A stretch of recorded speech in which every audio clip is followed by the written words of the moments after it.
The best of the Morning X. 99X. 99X in the Morning X. Please welcome from Bush, Gavin Rossdale. Hey, Gavin. Barnsey, where have you been hiding? Dude, you have been hiding, and do you realize we're going on I've not been hiding.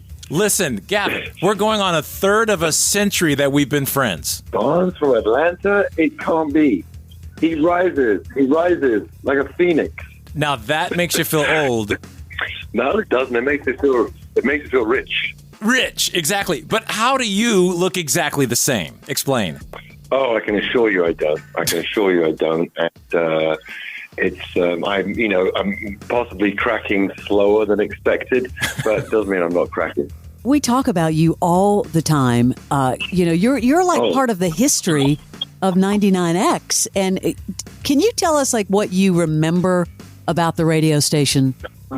I remember we, coming there. I mean, I have very great memories there because Barnsley was very, everyone's been always so hospitable there.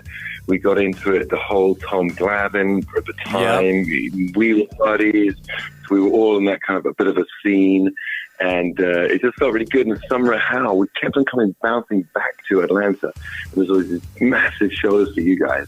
And so it always felt like you just made up these big shows and we showed up and played them and had a ball. So it just felt this very supportive relationship. We'd come into town and have a great time socially, great people, and then have great shows. So there you go. That's my memory. I told this story the other day. The first time I met you was un-99X related. I met you in a freaking pub called Fido.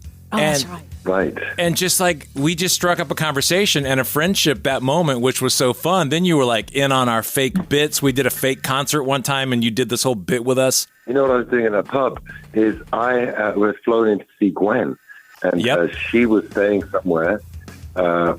And I just was like, I'll come meet you in Atlanta. And I went to a pub, and that's where I met you at that pub. I went from that pub to some hotel.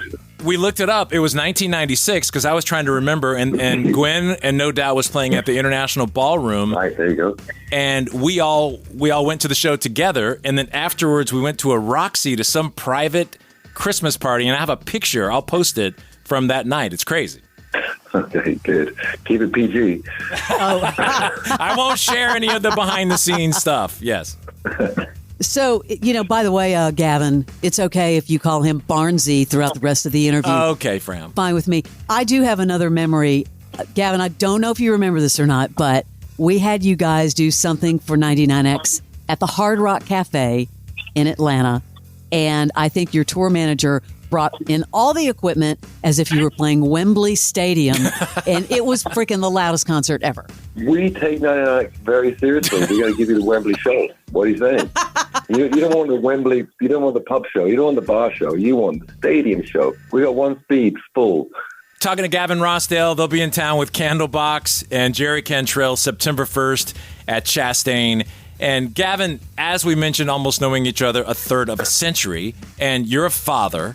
How hard is it being rock star and dad? Because I'm sure your kids are like, there's dad on TV.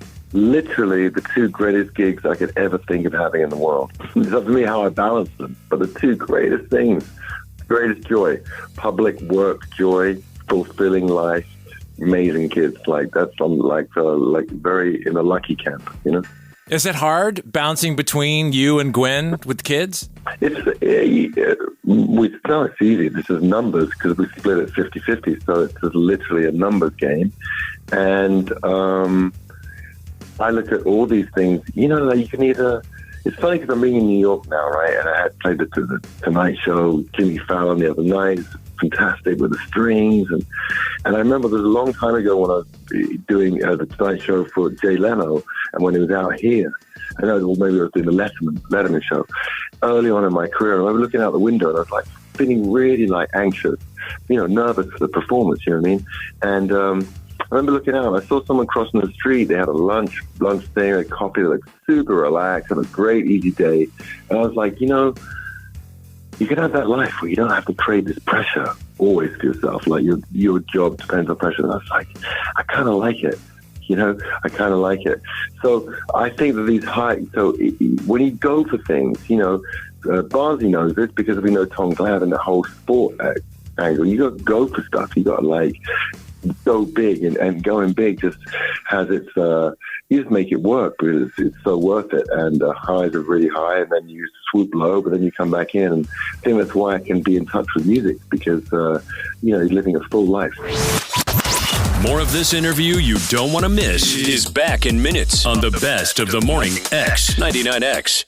Start your day with the morning jolt of Drake C. Toll. You've never been a football coach before, so you're not allowed to talk about this. No, I can have burnt mozzarella sticks and say, the chef's not working. Then Black and Abdallah. Adam Abdallah. That's what we do. We rank quarterbacks. Fired. Okay? And Westwood One Sports Night caps it all off. I don't know how they're going to win, but they're going to win. We're open all night here on Westwood One. Westwood One Sports Talk. Follow and listen on your favorite platform.